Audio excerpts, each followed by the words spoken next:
Hello students, when we have learned decomposition reaction, in that last type of decomposition reaction, we have seen electrolysis of water, right? One of the example was electrolysis of water. In your textbook, there is one activity on the same topic.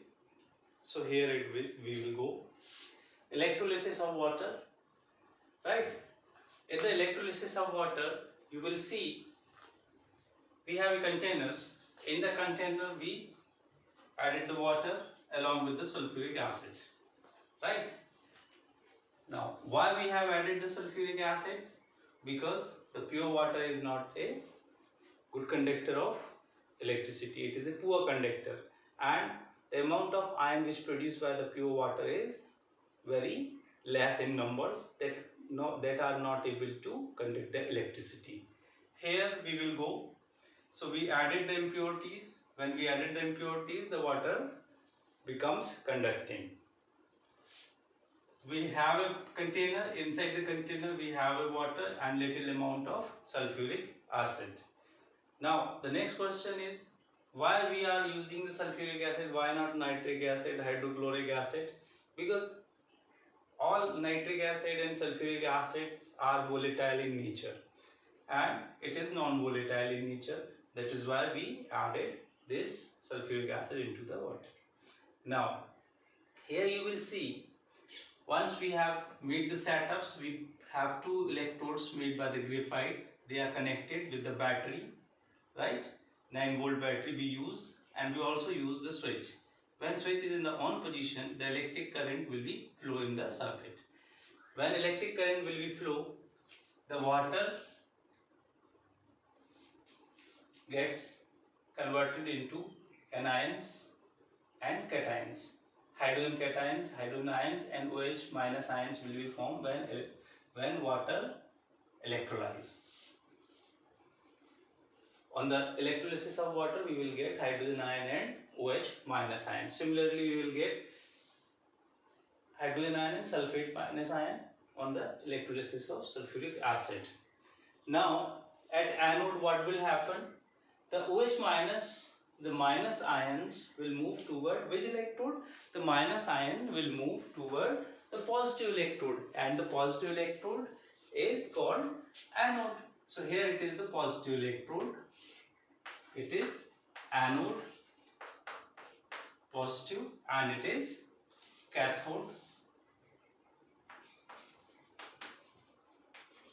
the negative electrode.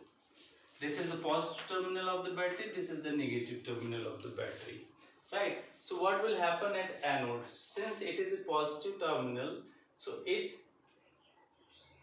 attract negative ions. And what are the negative ions? Here it is OH minus ions. OH minus ions are the negative ions which is attracted by the anode. There they lose their electrons. There they lose electrons and form water plus hydrogen gas, right? Similarly, what will happen at cathode? At cathode, the positive cations will be attracted by the cathode. Hydrogen ions will gain the electrons and convert it into the hydrogen gas. Here you can see one molecule of oxygen gas is obtained. Here 2 molecules of hydrogen gas is obtained. Since in the formula of water, the ratio of oxygen and hydrogen is 1:2, 2:1, 2:1. That means 1 oxygen, 2 hydrogen, right?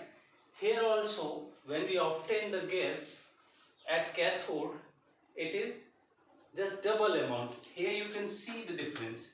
The amount of oxygen collected here in this space is just double of that space. So hydrogen will obtain just double at cathode, and oxygen will obtain half of the hydrogen gas at anode. Sometimes question will come. What question will come?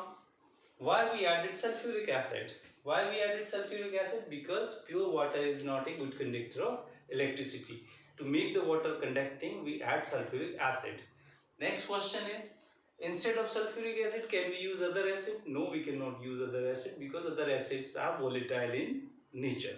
The third question is, gas collected at cathode is just double of the gas collected at anode. Why? Because in the formula of water, the hydrogen and oxygen ratio is 2:1. So the gas collected at cathode will be double of the gas collected at anode. So I hope it is clear. If you have any doubt, you're most welcome with your queries. Thank you.